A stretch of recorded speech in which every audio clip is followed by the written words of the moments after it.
let's learn how you can download and save stuff from Steam Cloud. So the first step is to open your Steam application. Now you want to go to library and go to the game you want to check if Steam Cloud is enabled. So select the game on right click, then click on properties.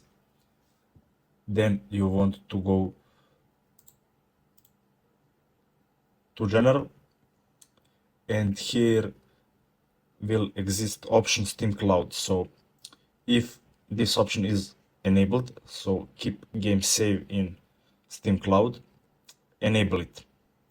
Now you want to go to the browser, so go to the main page of Steam, and to check the Steam Cloud you just want to type this steampower.com/account/remote storage. Now press enter, and here you will view your Steam Cloud.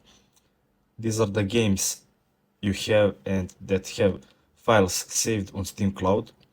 So select the game you want. For example, I will go to Half-Life 2 and click on show files. Now here will be the list of files that are saved.